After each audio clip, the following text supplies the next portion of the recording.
le mois prochain, le 5 juin, par Jean-Pierre Luminet sur l'univers chiffonné. Voilà. Je vous dis ça maintenant parce que je sais qu'après, j'ai beaucoup de mal à dire 2-3 mots.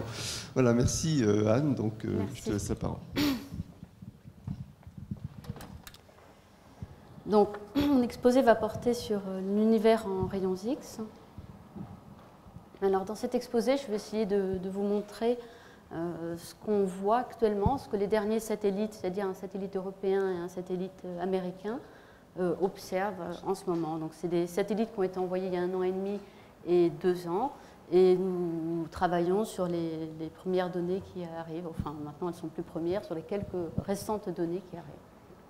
Alors, le plan de mon exposé est en 3 parties. Dans la première partie, je ferai une introduction des difficultés de l'observation des photons X, et qui explique que ce soit une science relativement récente. Dans la seconde partie, je montrerai un peu les différentes étapes de la vie d'une étoile, d'une étoile type le Soleil jusqu'aux explosions d'étoiles, donc jusqu'à leur mort. Et dans la troisième partie, je montrerai des systèmes gravitationnels plus importants, c'est-à-dire une galaxie avec beaucoup d'étoiles, donc de l'échelle d'une galaxie à des groupes de galaxies, aux amas de galaxies, donc les structures les plus grandes de l'univers. Donc, le spectre électromagnétique qu'on pourrait observer va donc du radio, qui a les plus grandes longueurs d'onde,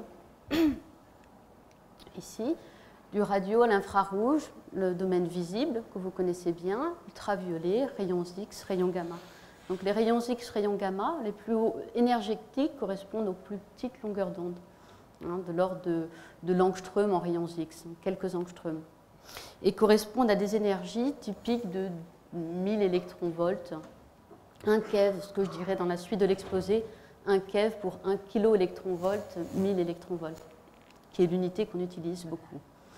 Donc, ce qu'on va chercher à regarder là, c'est cet univers qu'on devrait observer dans toutes les longueurs d'onde de façon à mieux le comprendre et à regarder les différents processus et les différents aspects. Là, on va s'intéresser à ce domaine des rayons X.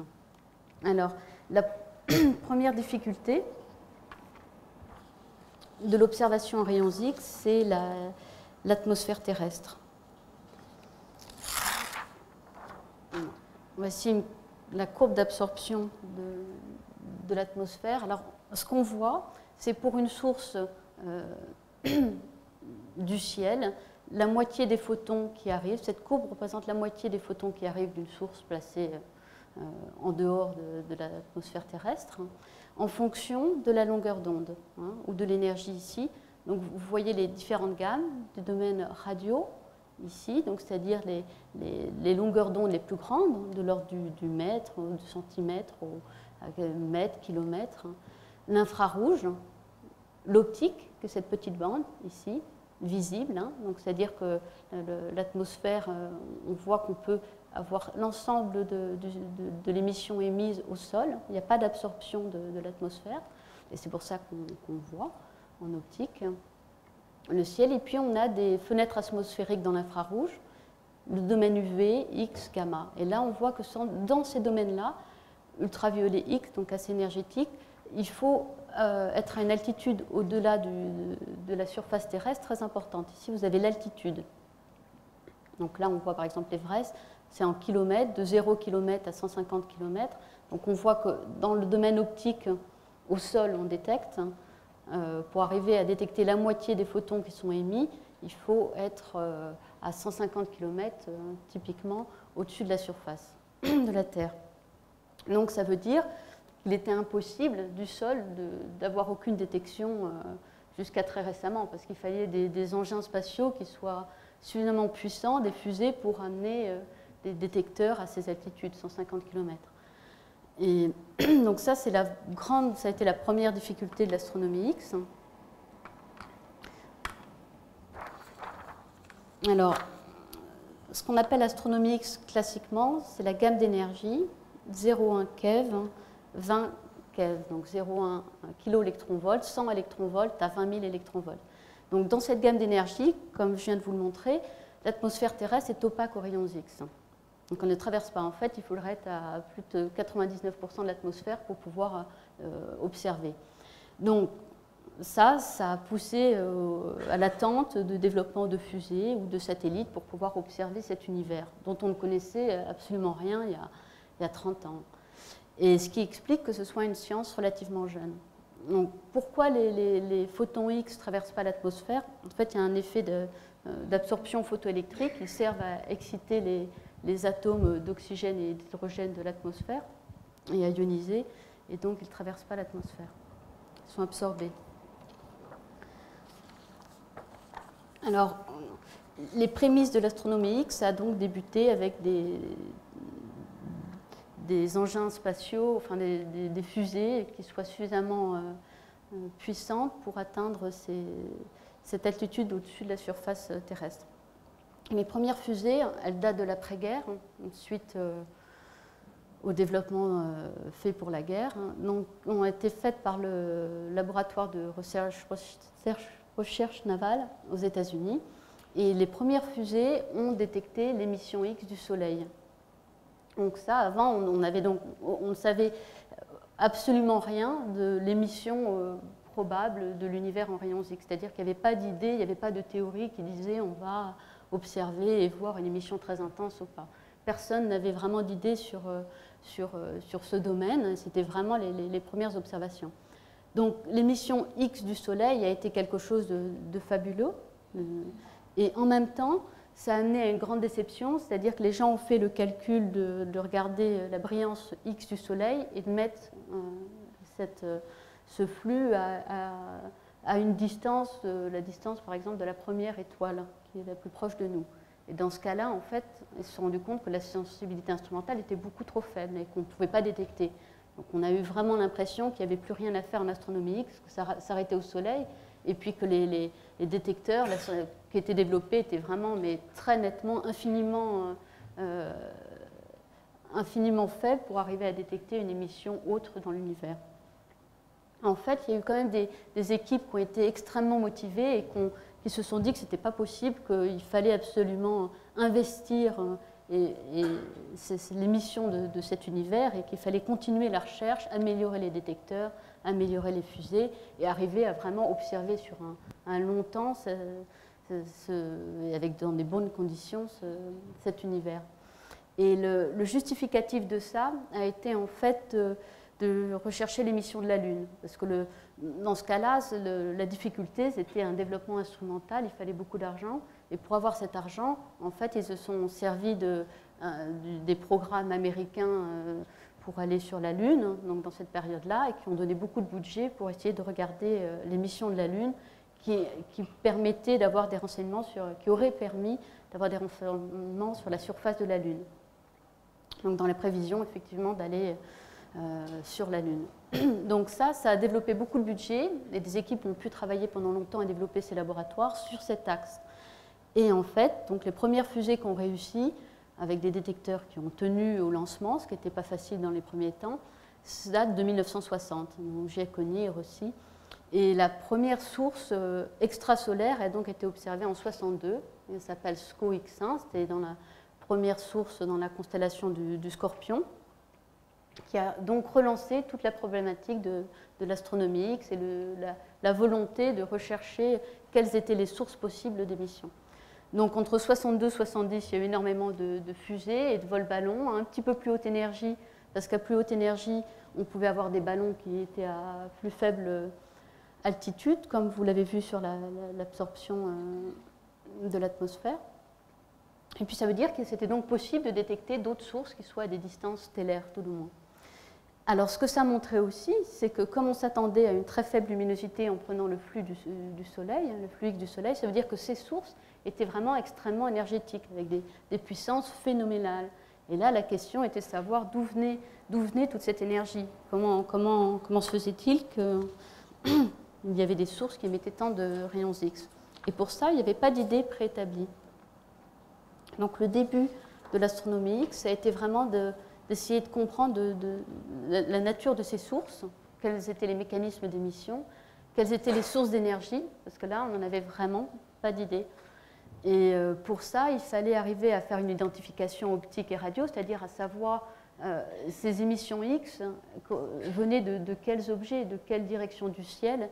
Et pour ça, ça impose d'avoir une bonne résolution spatiale, c'est-à-dire d'arriver à avoir des images bien définies, avec une bonne position. Et le début de l'astronomie X n'était pas du tout le cas. On intégrait sur des degrés carrés, et il n'y avait vraiment qu'une indication de la position de la source dans la galaxie, mais pas quelque chose de plus précis. Donc ça montrait la nécessité de développer des bons imageurs.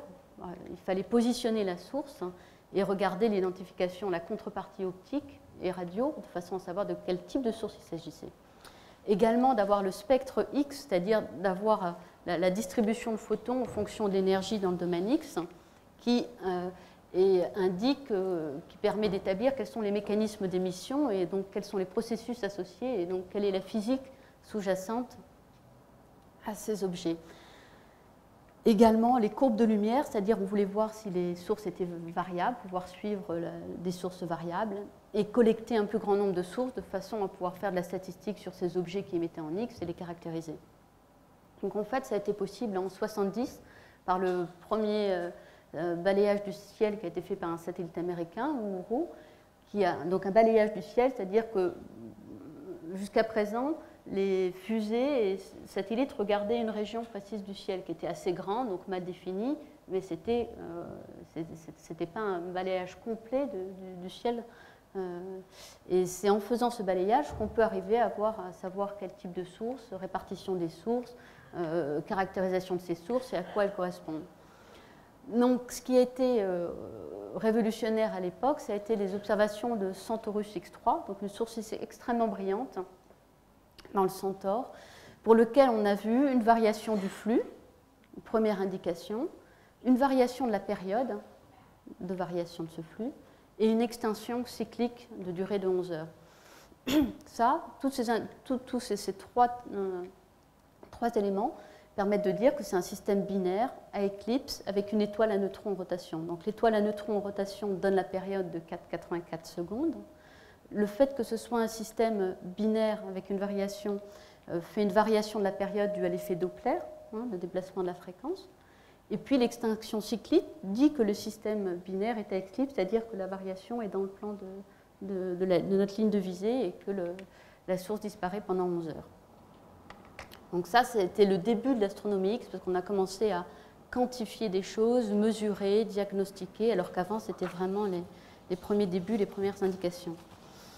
Alors, la deuxième difficulté de l'astronomie X, c'est l'imagerie.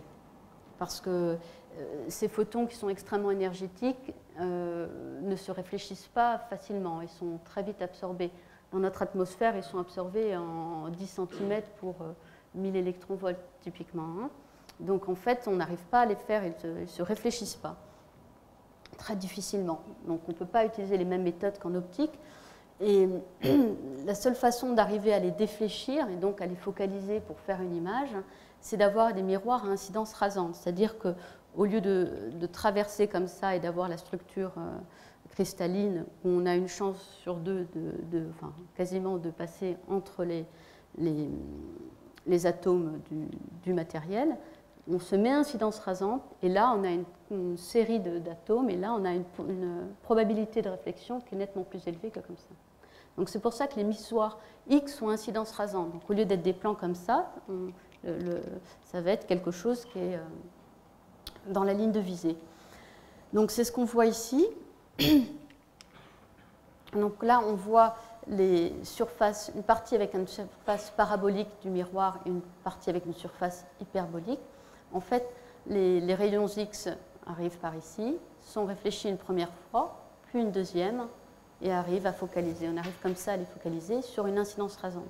Le problème de ça, c'est qu'on n'a pas une grande sensibilité, parce que ça veut dire qu'il faut mettre énormément de couches de miroirs comme ça pour arriver à être sensible. Donc ça va être une des difficultés encore de l'astronomie X, qui est la sensibilité. Donc ce qu'on cherche à avoir, c'est la détection des photons, c'est-à-dire on veut arriver à mesurer chaque photon quand il arrive. Donc un photon arrive sur le détecteur, On veut connaître sa position, son énergie et le temps à laquelle il arrive. On en a besoin pour les courbes de lumière, pour le spectre et pour l'image. Et ce qu'on voudrait, idéalement, c'est avoir tous ces renseignements sur le même instrument. C'est-à-dire, pas d'un côté un imageur qui sache très bien faire une des fonctions, mais pas l'autre. On a besoin d'avoir cette information combinée. Donc maintenant, on en est à cette étape-là. Là, en 2000, avec le lancement en fait en 1999 du satellite américain Chandra d'observation en rayons X et du satellite européen XMM qui a été lancé en décembre 1999, on en est à des instruments qui permettent de fournir, avec une résolution spatiale, c'est-à-dire une définition d'image tout à fait raisonnable, c'est-à-dire de l'ordre de 4 secondes pour XMM et une demi-seconde pour Chandra, et qui permettent de fournir l'énergie, c'est-à-dire qu'on a une bonne résolution d'énergie, on arrive à résoudre les raies, à pouvoir mesurer les éléments lourds, pouvoir déterminer les processus d'émission, et le temps d'arrivée, de façon à suivre les variations, par exemple millisecondes maintenant de pulsars.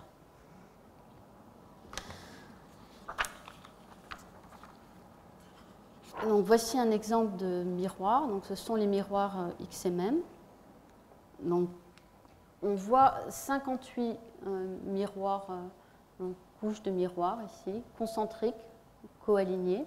Et c'est ça qui fait la sensibilité d'XMM. Donc, XMM, par rapport à Chandra, un instrument qui est extrêmement sensible, qui est 5 fois plus sensible, et c'est dû au nombre de miroirs concentriques. Alors, la difficulté, c'est quand on a 58 couches, c'est plus difficile de les aligner correctement. Et ça, l'alignement, ça joue sur la résolution spatiale, hein, donc la qualité de l'image que vous allez obtenir. Donc, c'est un compromis entre le nombre de photons que vous avez pour pouvoir avoir suffisamment de photons pour construire une image, et également avec cette résolution spatiale de façon à bien distinguer un objet d'un autre quand ils sont prêts. Donc, sur Chandra, c'est le même principe, mais il y a 8 couches, simplement, 8 miroirs, donc il fait que la sensibilité est plus faible, mais conséquence, l'alignement est beaucoup plus facile, et donc ils ont une bonne, ça tient à l'alignement des miroirs et également à la qualité individuelle des miroirs, et donc la résolution spatiale est bien meilleure. Alors maintenant, un schéma XMM pour vous montrer un petit peu la taille de ces instruments. Alors là, vous avez les télescopes. En fait, sur XMM, il y a 3 télescopes, donc 3 séries de 58 miroirs, comme vous venez de voir, qui sont ici. Il y a une longueur focale d'à peu près 7 mètres. Et puis là, au plan focal, vous avez les instruments. Donc il y a plusieurs types d'instruments qui sont essentiellement des CCD, des dispositifs à transfert de charge, et qui permettent donc d'avoir à la fois cette information d'image et de spectre, ainsi que de variations temporelles. Donc ce qu'on voit ici, c'est des radiateurs passifs pour évacuer la chaleur. Et puis là, vous voyez aussi en bleu un autre télescope, qui est un petit télescope optique qui fonctionne en même temps sur XMM, de façon à voir les variations optiques ou, dans certains cas, les champs en optique. Donc là, c'est une image d'XMM. Donc sur Chandra, le principe est le même. Hein. J'ai choisi d'illustrer sur XMM, mais les détecteurs sont essentiellement les mêmes. Et c'est surtout la différence, c'est surtout sur les miroirs. Donc là, c'était XMM à Kourou. Alors pourquoi sont-ils habillés comme ça? C'est parce que pour envoyer des instruments dans l'espace, il faut des conditions très précises de propreté, de qualité de l'air ambiant, c'est-à-dire qu'il faut un taux de poussière extrêmement faible, un taux de particules extrêmement faible, il faut que ce soit très très propre, très peu d'humidité, parce qu'autrement ça peut entraîner des problèmes, des chauffages en vol de l'électronique. Donc, ces satellites sont envoyés assez loin, sur des orbites de ce type. Alors, on a la Terre, une représentation du satellite. En fait, sur XMM, c'est une orbite de 48 heures, donc il tourne autour de la Terre en 48 heures. Le périgée est à 7000 km et l'apogée est à 114 000 km. Alors l'intérêt, c'est qu'on peut observer pendant tout ce temps-là la même source. Hein. Donc on peut avoir des temps d'observation extrêmement longs, ce qui est nécessaire. Hein. Donc en optique, on peut observer en, je sais pas, par exemple en 20 minutes, on peut avoir une très belle image d'émissions optiques d'étoiles qui ont explosé. Sur les satellitiques, ça se compte en milliers de secondes et c'est plutôt plusieurs heures d'observation minimum pour arriver à observer. Le minimum, c'est vraiment plusieurs heures d'observation. C'est des temps longs. Donc pour ça, il faut une orbite assez stable. Et également, ces orbites permettent d'observer longtemps. Et dans la partie près de la Terre, hein, on ne peut pas observer à cause des ceintures de radiation autour de la Terre qui sont liées à la magnétosphère terrestre, qui font qu'il y a un taux de particules extrêmement énergétique qui détériore le matériel. Donc on n'observe pas dans ces conditions, tout est fermé, les instruments sont protégés. Voilà. Donc maintenant, si on regarde quel type de source d'émission, donc avant ces satellites, quel était à peu près le bilan? Donc le bilan, il avait été fait par un satellite allemand, Rossat, qui avait fait un balayage du ciel. Donc ça, c'était dans les années 90, enfin il y a 5 ans, et qui avait compté donc plus de 100 000 sources X dans le ciel, avec en proportion des étoiles, 35%, des systèmes d'étoiles binaires, d'étoiles binaires avec des transferts de masse, des restes de supernovas, c'est-à-dire l'explosion d'étoiles, ce qui reste de l'explosion d'étoiles, des noyaux actifs de galaxies et des amas de galaxies.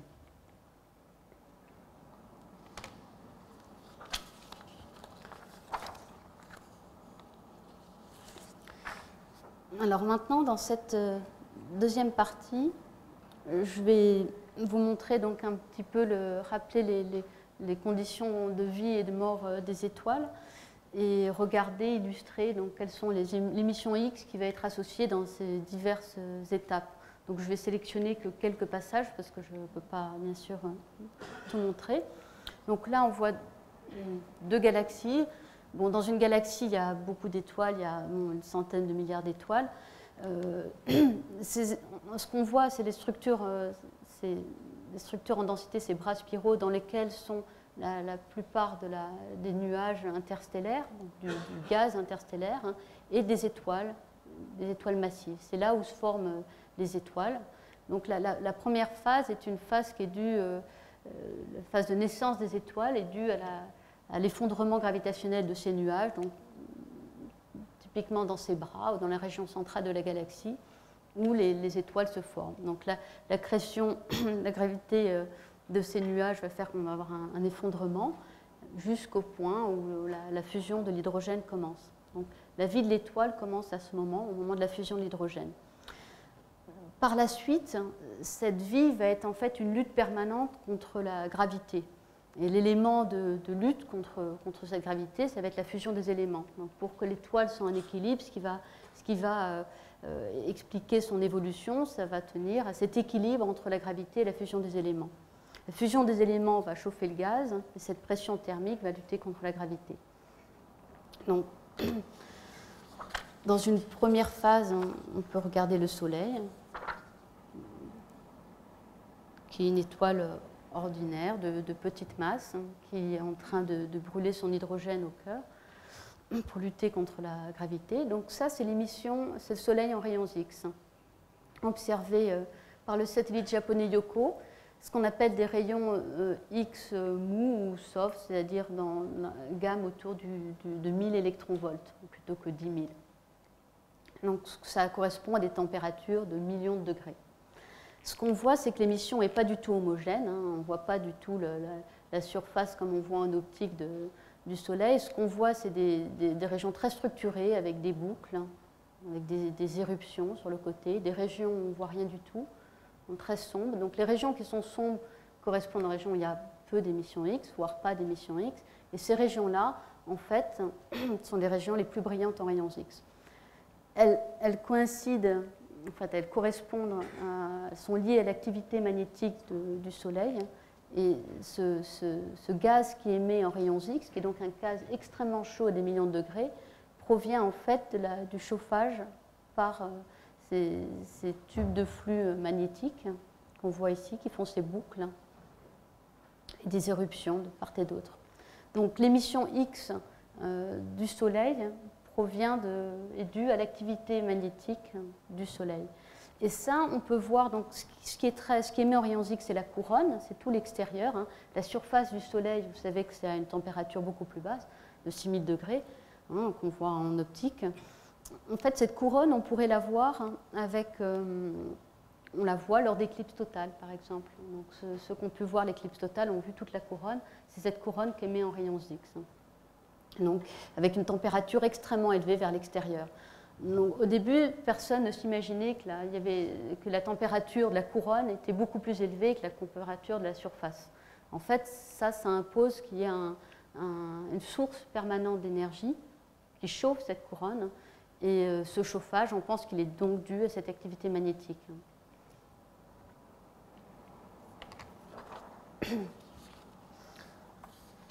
Alors, le Soleil, c'est une étoile ordinaire. Hein, donc, l'émission X, on a vu, n'était pas très forte en fait. Elle était d'accord, c'est la source la plus brillante parce que c'est la plus près de nous, mais intrinsèquement, ce n'est pas une source d'émission X forte, hein, parce qu'en fait, son activité magnétique n'est pas spécialement forte. Alors, si on regarde beaucoup plus loin, par exemple, une étoile à 100 années-lumière, HR 1099, donc là, à 100 années-lumière, on voit une émission extrêmement brillante, qui est donc cette source. Alors ça, c'est une image. Donc là, vous voyez avec XMM la résolution spatiale de l'instrument.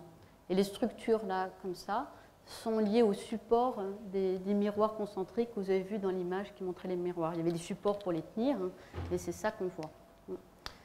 Autrement, c'est une source ponctuelle. Normalement, ça devrait être un point, s'il n'y avait pas de réponse instrumentale. Et ici, vous voyez le spectre. Alors là, c'est un spectre extrêmement beau avec énormément de raies d'éléments très ionisés, du magnésium. Alors là, vous voyez du magnésium sur lequel il reste un électron, 2 électrons, c'est-à-dire initialement, il en a 12. Ça a été suffisamment ionisé qu'il en a perdu 11, il n'en reste plus qu'un. Et là, on a dû faire 22. Au lieu d'avoir 26 électrons, il n'y en reste plus que 4, etc. Donc tous ces éléments sont des éléments qui ont été très fortement ionisé, un plasma vraiment très fortement ionisé à des millions de degrés, et qui correspond à l'émission qu'on a vue de ces boucles de plasma qui ont été chauffées. Également, elles peuvent correspondre aux périodes d'éruption, où là, on voit des raies qui sont produites plus intensément pendant ces éruptions. Donc, cette étoile, qu'a-t-elle de particulier?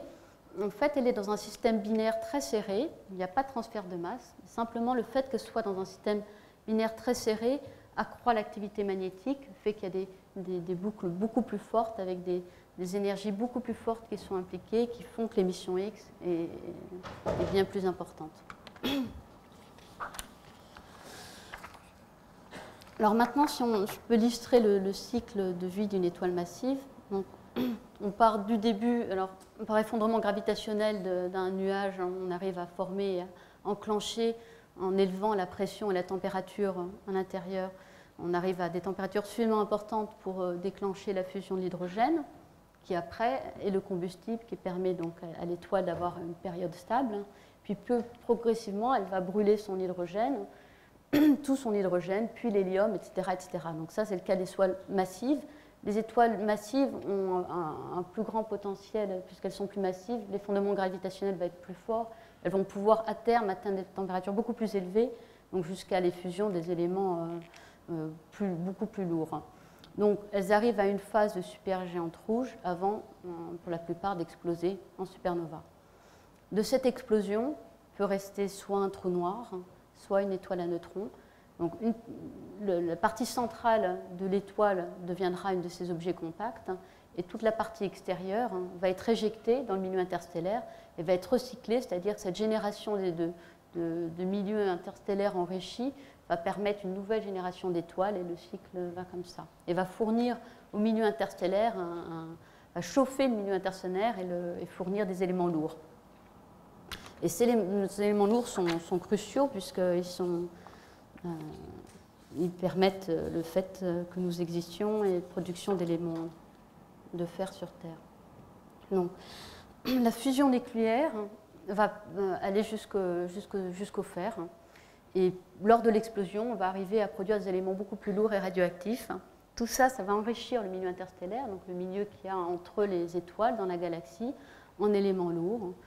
Et on peut distinguer deux formes d'explosion, donc deux formes de fin catastrophique de ces étoiles, parce que les étoiles les moins massives finissent en naine blanche, mais les étoiles plus massives vont donc, comme je vous l'ai montré, exploser, et les étoiles de faible masse naine blanche en système binaire vont pouvoir dépasser leur masse et arriver également à une explosion, mais là, toute la matière va être éjectée. Donc en rayons X, c'est ce qu'on voit assez facilement. Donc là encore un schéma avec une géante rouge d'explosion, on voit le résidu, donc trou noir ou étoile à neutrons, et la matière éjectée. Donc ça c'est un schéma, on voit étoile à neutrons, matière éjectée, et ça c'est une observation tenue par le satellite américain Chandra. Donc cette observation, ce qui est intéressant, c'est que l'explosion de l'étoile avait été observée par les Chinois en l'an 386, donc on a des mesures de cette explosion, l'endroit où elle a explosé. Et là, on voit donc un résidu compact, une étoile à neutrons, avec une structure autour qui est liée à l'activité de cette étoile à neutrons, de ce pulsar, et puis la matière éjectée autour qui est chauffée à des millions de degrés et qui émet en rayons X.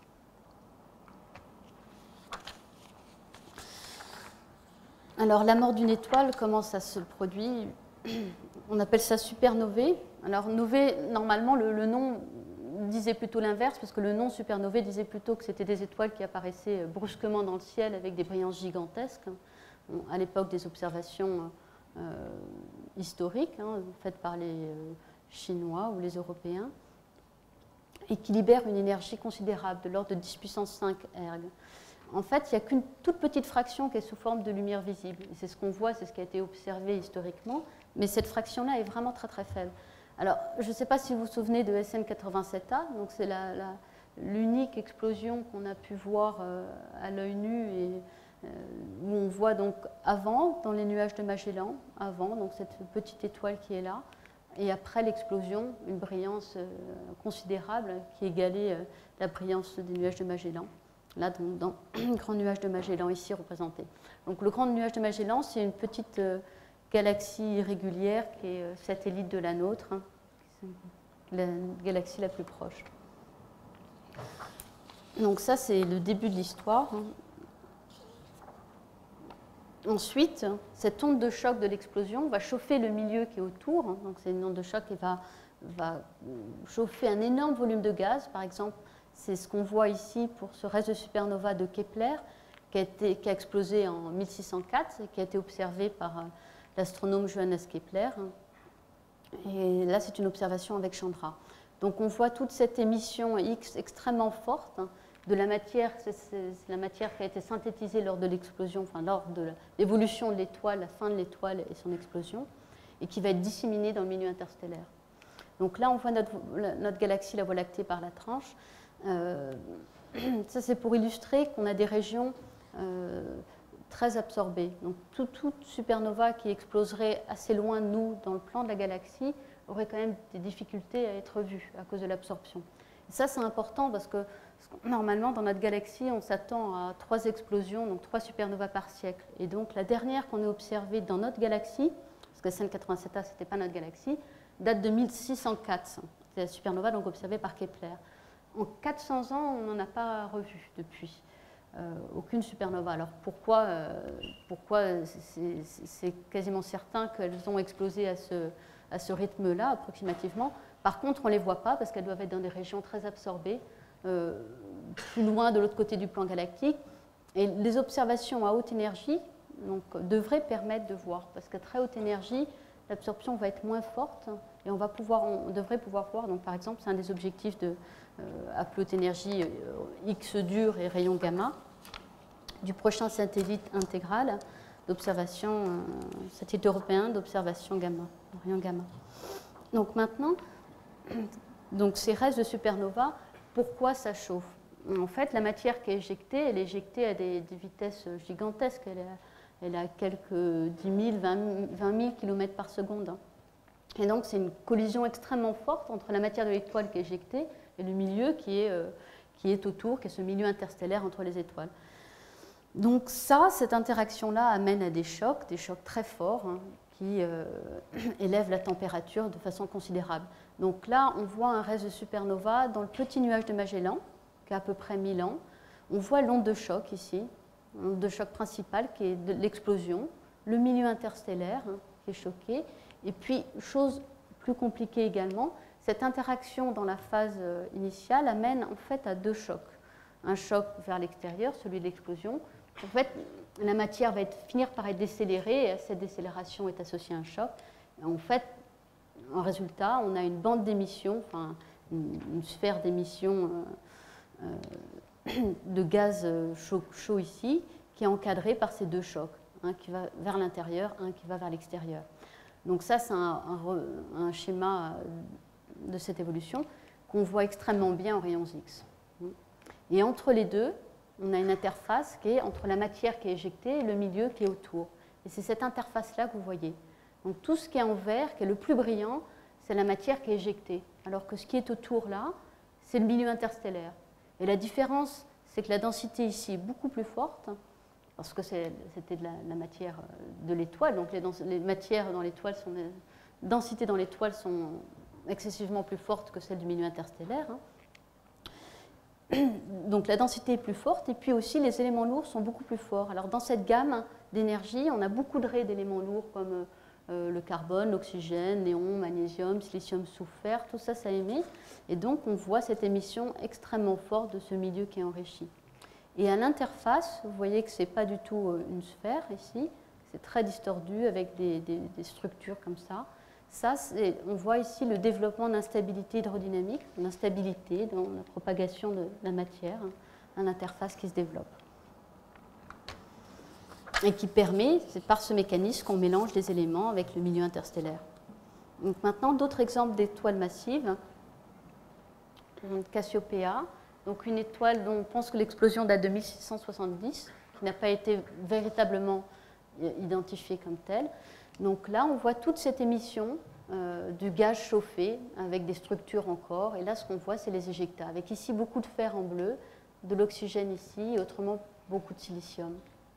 Ici, à droite, c'est le crabe. Donc c'est un reste de supernova, donc une explosion d'étoiles massives sur lequel on voit le pulsar, ici.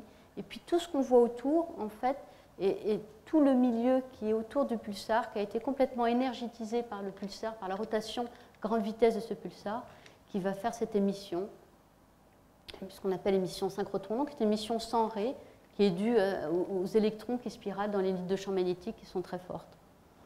Et qui fait, donc on voit cette émission dans ce plan, plus une indication de G, perpendiculairement à cette émission. Une autre façon de regarder la fin des étoiles, donc par exemple un reste de supernova 4000 ans après l'explosion. Donc ce qu'on voit, c'est encore l'explosion d'une étoile massive. On le sait parce qu'on voit justement le résidu compact, étoile à neutrons, qui est la preuve que l'étoile était massive. Et là, tout est déformé parce qu'en fait, la matière a eu le temps d'interagir avec le milieu interstellaire qui n'est pas du tout homogène dans cet endroit-là. Donc là, on a un front de densité beaucoup plus fort, hein, où la matière éjectée rentre dans un milieu beaucoup plus dense, alors que là, c'est un milieu diffus, vaste, qui amène à cette très belle image déformée. Alors maintenant, je vous ai parlé d'éléments lourds, mais je ne vous ai pas encore montré donc comment on pouvait les voir. Alors là, c'est avec XMM dans le nuage de Magellan, un autre reste de supernova qu'on voit ici, donc résidu de cette explosion. Donc là, on voit uniquement le gaz qui a été chauffé et la matière éjectée. Donc là, c'est une carte dans l'oxygène, différents états d'ionisation de l'oxygène, du néon ici, le fer, magnésium, silicium. Donc on voit que la répartition de fer, par exemple de magnésium et d'oxygène est très différente. On a beaucoup d'oxygène dans cette région-là, par exemple. Et ça montre comment on arrive à mélanger cette matière qui a été synthétisée dans l'étoile, comment elle passe dans le milieu interstellaire, comment elle passe dans l'ensemble de la galaxie et comment elle sert aux autres générations d'étoiles. Maintenant, si on regarde des étoiles de plus faible masse, alors là, je vais vous montrer un spectre. Donc voici un spectre en rayons X dans la gamme 0,2 kV, 10 kV. On voit donc des raies du fer, magnésium, silicium, soufre, argon, calcium, fer. Voilà. Donc toutes ces raies permettent de caractériser très précisément l'état d'ionisation du gaz. Donc c'est des plasmas qui sont très ionisés à cause de ces températures. On a besoin de savoir précisément quel est leur état d'ionisation pour identifier. C'est nécessaire pour arriver à savoir la composition, puisque l'émission de raies est liée à la fois à l'abondance de l'élément, c'est-à-dire à quelle quantité de silicium il y a et son état d'ionisation. Et puis c'est nécessaire pour comprendre mieux la physique de l'objet. Donc maintenant, ce qu'on va regarder, c'est maintenant qu'on a le spectre global de l'objet, on va regarder dans des bandes d'énergie. Donc j'ai fait les images, par exemple, dans le silicium, dans cette raie-là, pour regarder quelle est la répétition du silicium. Dans le fer, fer, silicium, et puis dans le continu, parce que vous voyez que sous cette émission de raies, on a un continu qui contient beaucoup d'informations. Donc ce reste a explosé en 1572 et avait été observé par l'astronome danois Tycho Brahe. Il a gardé le nom, il s'appelle Tycho. Donc là, c'est l'émission dans une raie du fer. Donc on voit une émission complètement asymétrique avec le nord qui est très brillant, comme dans le silicium, et le fer, alors que l'émission du continu, elle, est très différente. En fait, c'est parce que ce qu'on voit, l'émission du continu correspond au milieu interstellaire chauffé, alors que l'émission des raies correspond aux éjectats. On ne regarde pas exactement le même matériel. Donc là, vous voyez extrêmement bien des différences de répartition, par exemple, dans cette région-là, entre fer qui est au centre, là, et là qui est absent, et silicium. Donc ça apporte des contraintes sur les modèles d'explosion et de production des éléments lourds dans l'étoile. Donc maintenant, on va passer à une échelle un petit peu plus grande, que sont les galaxies. Donc, vous voyez la galaxie d'Andromède, M31, en optique. Alors ça, c'est une grande taille, 180 arcs-minutes. Maintenant, on regarde juste cette partie centrale, qui est le cœur de la galaxie, en rayons X avec XMM. Donc on voit une émission diffuse, ces petits points orange partout, et puis des émissions ponctuelles de sources qui sont des étoiles, qui sont des restes de supernovas, qui sont des systèmes binaires, des trous noirs, des étoiles à neutrons, qu'on voit. Tout ce qui est très énergétique, tous ces processus extrêmement énergétiques émettent en rayons X. Pour différentes raisons, mais le tronc commun, c'est que d'énormes énergies sont déployées. Et maintenant, si on regarde ce petit centre, cette petite région avec Chandra, qui a une résolution spatiale bien meilleure, ici, là, on voit cette partie centrale qui est en fait le trou noir, un trou noir de 30 millions de masses solaires au centre de cette galaxie. On voit ici, qui est résolu ici. Ce qu'on voit, ce n'est pas le trou noir, c'est la matière qui tombe sur le trou noir et qui est chauffée et qui émet en rayons X.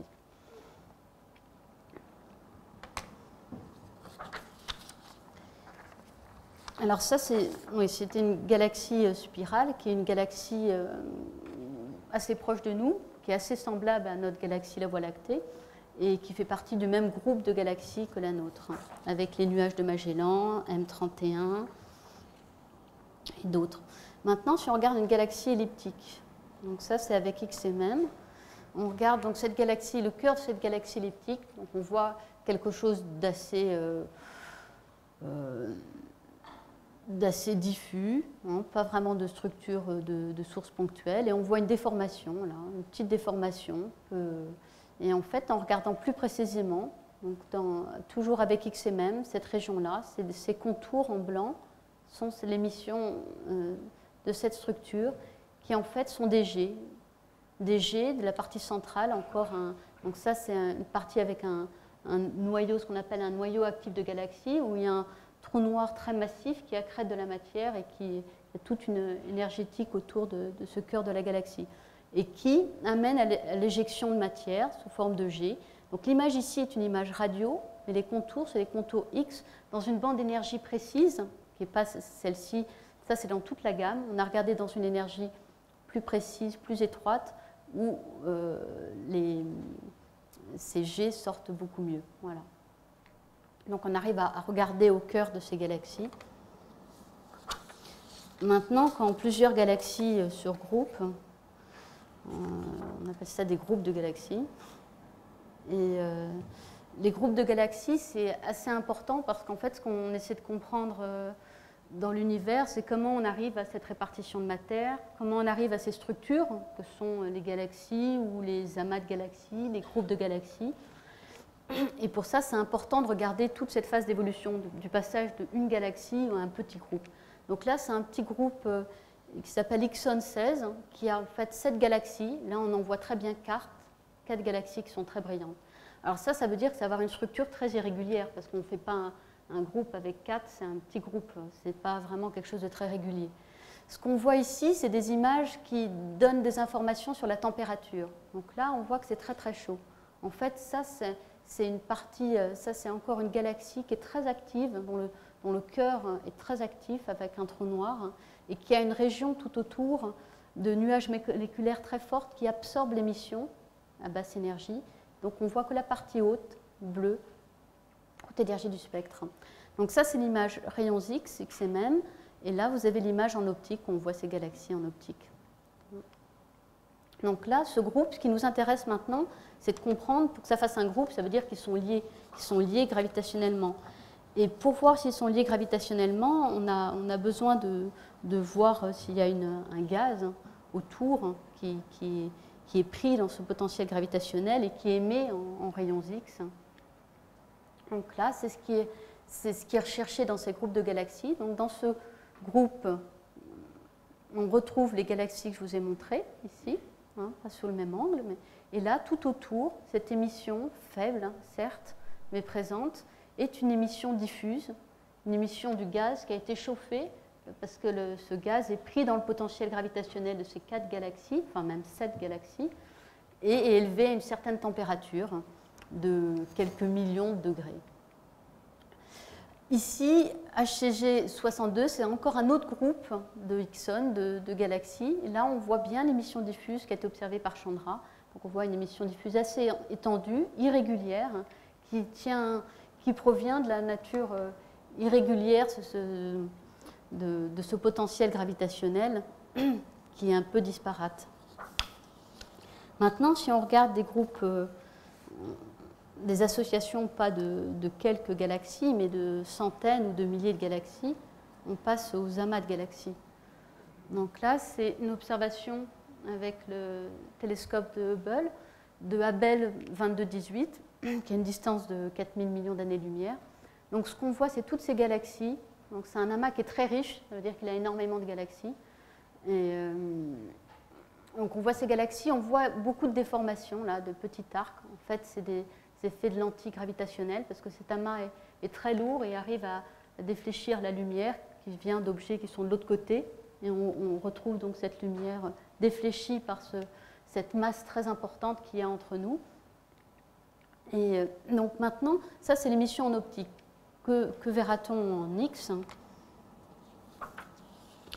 Eh bien en X, pas pour le même amas malheureusement, mais pour un autre amas de galaxies, on voit quelque chose de très diffus. En fait, on voit une énorme gaz, une énorme masse, un gros nuage de gaz très très chaud, parce que là c'est des dizaines, des centaines de millions de degrés, qui émettent en rayons X. Alors là, on a marqué les galaxies qui font partie de cet amas. Donc là, il y a une galaxie.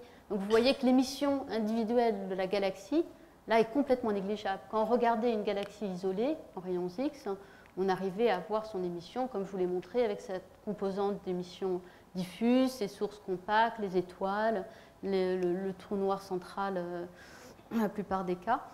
Là, cette émission des galaxies est complètement négligeable. Ce qu'on voit, c'est le gaz, un gaz qui est le gaz entre les galaxies, qui est un gaz très très chaud, qui est important en masse, parce qu'en fait, dans ces amas de galaxies, il y a 10% de la masse qui est dans les galaxies, il y a 10% de la masse qui est dans ce gaz, il y a 80% de la masse qui est invisible, dont on ne connaît pas la nature. Donc c'est ce qu'on appelle la masse manquante, on ne la voit pas. On sait qu'elle existe et qu'elle est dans ces amas parce que la température à laquelle ces amas émettent révèle un potentiel gravitationnel, ainsi que les mouvements des galaxies au sein de ces amas révèlent un potentiel gravitationnel qui est beaucoup plus élevé donc, que ce qui est observé d'après la détermination de masse des galaxies et du gaz. Donc, ces structures sont très importantes parce que, en fait, ce sont les structures les plus grandes gravitationnellement liées de l'univers. On ne connaît pas de structure beaucoup plus grande que ces amas. Et ils renseignent sur toute l'évolution de l'univers, comment la matière s'est rassemblée, comment elle s'est accrétée de petits bouts de galaxies à des groupes de galaxies, à des amas. Et la forme de ce gaz trace ce potentiel, donc trace l'histoire de cet amas. Une émission X qui est très déformée va montrer qu'il y a eu une interaction très récente, c'est-à-dire une fusion de deux amas qui a amené à la déformation de cette émission. Donc, c'est des éléments extrêmement importants à la compréhension de l'évolution de l'univers. Donc ça, c'est un autre amas, Hydra A, où on voit à gauche l'émission X, à droite l'émission optique. Donc là, c'est moins spectaculaire parce que en optique, on voit un peu moins de galaxies. Donc il y a 840 millions d'années-lumière. Donc encore, on voit toute cette masse de gaz qui est importante. Et puis au centre, on voit une émission très brillante qui est liée à un courant à une partie beaucoup plus froide au cœur de l'amas où il y a plus de matière. Et puis je vous parlais d'amas en interaction. Effectivement, la forme de ces amas nous indique, nous raconte un peu leur histoire. Là, c'est un amas Abell 3921, donc on voit l'émission X à 1800 millions d'années-lumière, qui est complètement déformée. On a une partie qui est ce qu'on appelle relaxée, qui est assez sphérique, assez homogène, et puis une extension qui est ici, qui n'est pas du tout symétrique, qui est sur un axe comme ça. En fait, si on regarde la densité, si on retire un modèle normal d'amas bien sphérique, etc., ce qui reste, c'est cette partie-là, et puis toute cette partie-là. En fait, ça, ce que ça indique, c'est toute cette partie-là, c'est un amas, la trace d'une autre partie d'un sous-groupe qui est tombé sur cet amas et qui a construit des amas de plus en plus gros et de plus en plus lourds. Et ce qu'on voit, la signature de ça, donc on a l'image, mais en fait on se sert énormément du spectre. Là, je n'ai pas tellement parlé des spectres parce que ce n'est pas très facile, mais on se sert énormément de cette information pour caractériser les températures, pour arriver à comprendre les conditions d'émission. Et là, en regardant la carte de température, ici vous voyez en fait quelque chose de beaucoup plus rouge, qui est beaucoup plus chaud, alors que ce qui est vert, bleu est plus froid, et qui se trouve vraiment entre les deux. Et ça, c'est exactement ce que les modèles d'interaction d'amas prédisent. On prédit un échauffement entre les deux qui est lié encore à des ondes de choc qui chauffent le gaz et qui élèvent à des températures beaucoup plus élevées. Donc c'est ce qu'on voit ici, et ça trace toute l'histoire de ces amas, et c'est comme ça qu'on regarde comment se forment des petites structures, des galaxies, au groupe de galaxies, à ces grosses structures que sont les amas.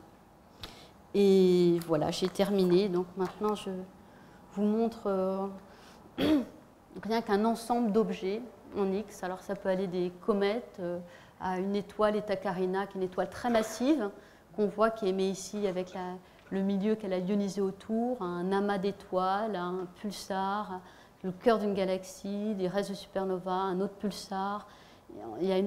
Tous les objets presque émettent en rayons X. Donc je vous ai présenté une partie, mais il y a encore énormément de travail à faire pour revoir tout cet univers. Voilà, merci.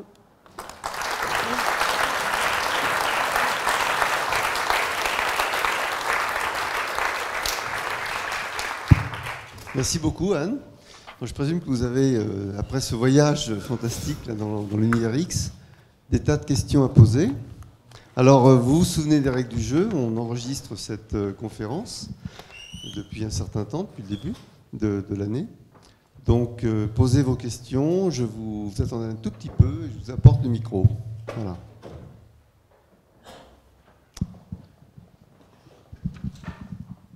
Dans le gaz autour d'une étoile qui a explosé, oui. La distribution des métaux n'est pas symétrique. Non. Quelle est l'explication? Alors ça, on pense, C'est vraiment important parce que c'est la première fois qu'on peut vraiment voir ça, parce qu'avec les nouveaux instruments, on a maintenant la résolution de le voir. En fait, on pense que c'est dû à une explosion, c'est l'explosion elle-même qui est asymétrique. Ce n'est pas le milieu ambiant. Jusqu'à présent, toutes ces déformations-là et ces asymétries étaient interprétées comme des asymétries du milieu ambiant. Et en fait, ce n'est pas ça du tout, parce que là, ce qu'on voit bien, c'est que c'est dans les éléments lourds, c'est dans ce qui est produit. Et c'est donc une asymétrie lors de l'éjection, lors de l'explosion. C'est que l'explosion est asymétrique, ou que les mélanges entre les couches est asymétrique, qu'on voit plus de silicium dans la partie nord, parce qu'en fait, il y a plus d'oxygène, par exemple, ou d'hélium dans la partie... Donc c'est vraiment ça, c'est des contraintes fortes sur les modèles d'explosion. Ça renseigne sur l'explosion en elle-même. Et c'est important parce que tous les travaux de développement sont pour beaucoup basés sur des modèles asymétries sphériques. On a besoin de voir ces asymétries pour savoir qu'il faut chercher aussi de ce côté-là et passer du temps.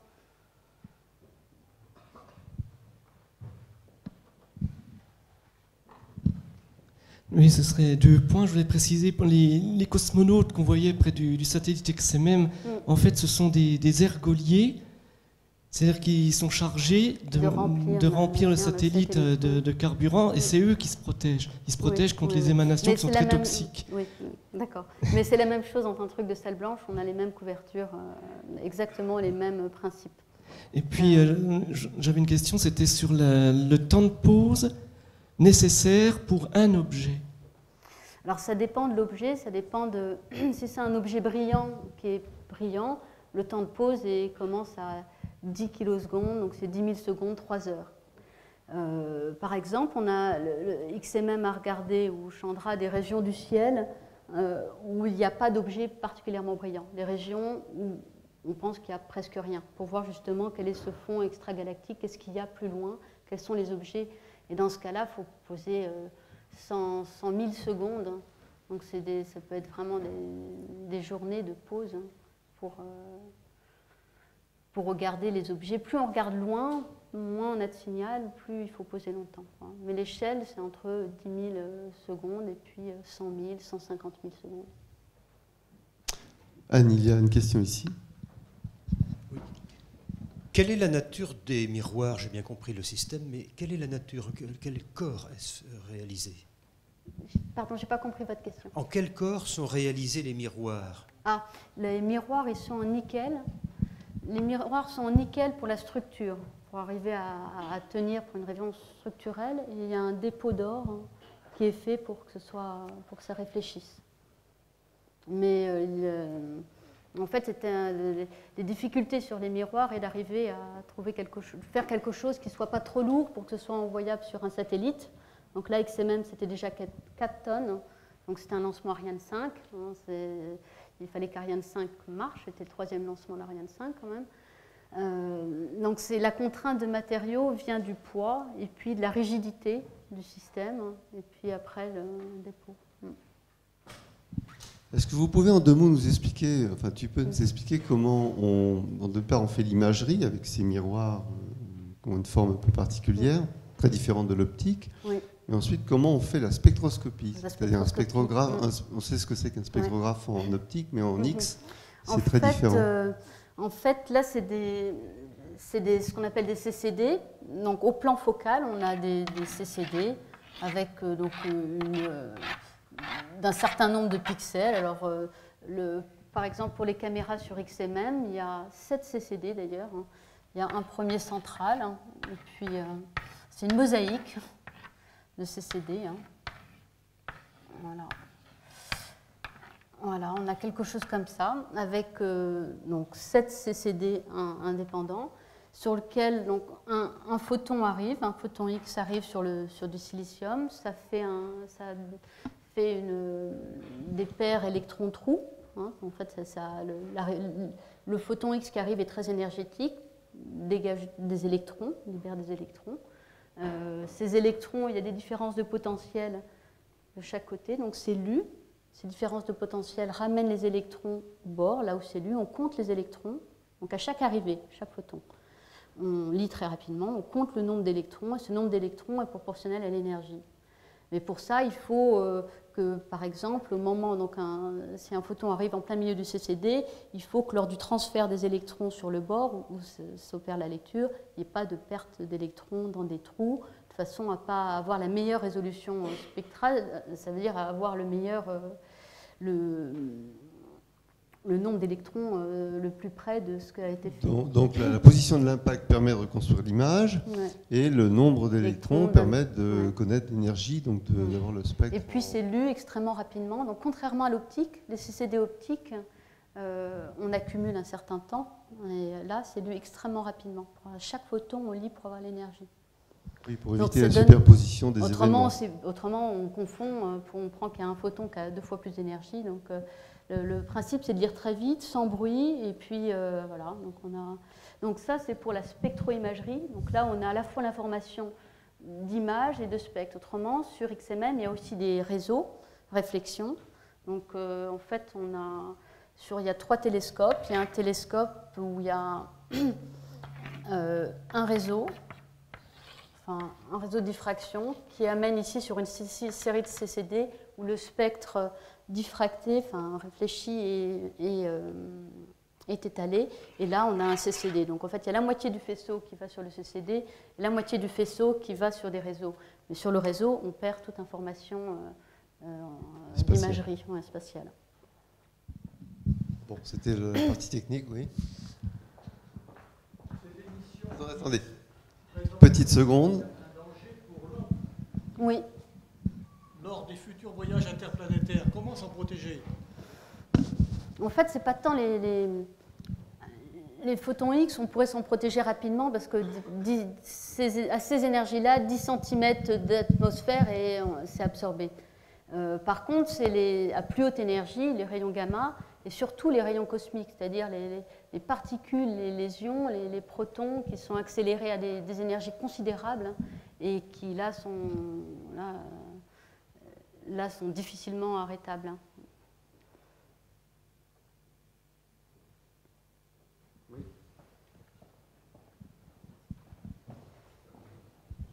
Pourquoi un deuxième miroir, miroir hyperbolique? Derrière, parce que je crois qu'un seul ne permet pas de focaliser suffisamment. Il faudrait faudrait une focale beaucoup plus grande et c'est plus difficile. En fait, les projets pour les prochains satellites dans 10 ans prévoient un satellite où il y a tous les instruments, puis un autre satellite beaucoup plus loin, indépendant, sur lequel, en fait, c'est la contrainte sur la focale.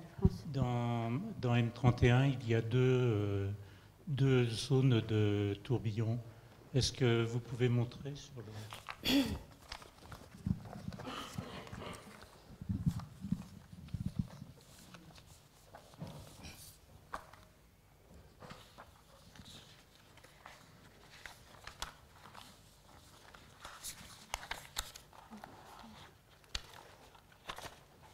On y vient.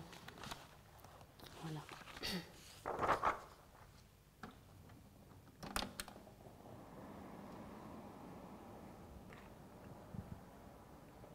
Ces zones ici? Il y a 2 centres d'accrétion. Ici, et puis ici vous trouvez J'ai lu que dans Andromède, il y avait 2 centres d'accrétion. Oui. Là, dans cette région-là, c'est le trou noir qui est au centre. Ouais, là, il y en a. Okay. Mais c'est difficile, il y a d'autres endroits qui peuvent arrêter, il peut y avoir d'autres trous noirs. Vous nous avez montré tout à l'heure une image de M87. Oui. J'aurais voulu avoir l'échelle par rapport à M87 l'image obtenue par le Hubble Space Telescope. Alors, l'image...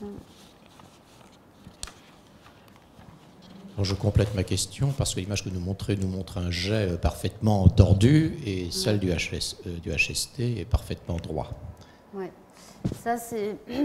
Là, en fait, on a le jet en radio qu'on voit ici, puis là, le jet en X. Je ne sais pas l'échelle du HST.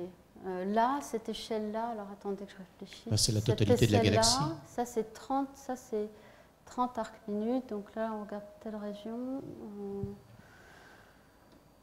Ça, c'est quelques 10 arcs-minutes, un peu moins, peut-être 8 arcs-minutes.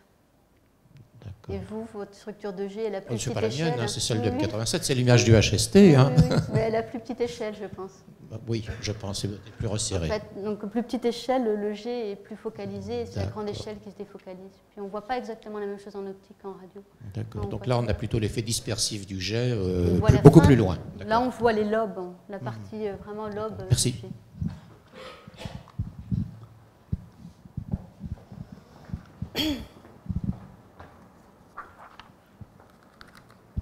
Est-ce qu'on peut mesurer l'effet Doppler en rayon X?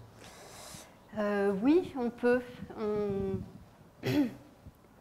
On arrive à le voir maintenant dans certains objets, mais c'est le début quand même, parce que c'est lié à la résolution spectrale. Donc il faut une bonne résolution spectrale et puis des raies qui n'ont pas des structures, des raies quand même relativement bien isolées. Donc par exemple, dans un reste de supernova de Tycho, en regardant dans la partie centrale, on arrive à avoir un élargissement de raies qui correspond à la partie de la matière qui vient vers nous et la partie qui part en arrière, en éjection. Et donc on a bien l'effet Doppler, on voit la vitesse du choc entre les deux. Vous avez des questions très pointues. Hein. Est-ce qu'il y a d'autres questions? Oui?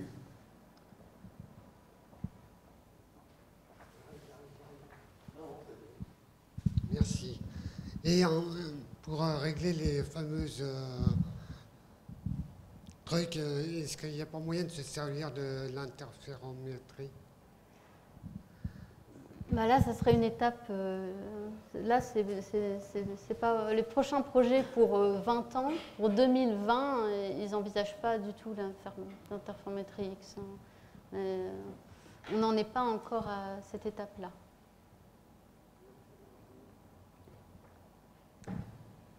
Voilà. Bon, je vous remercie. Merci encore et merci pour vos questions.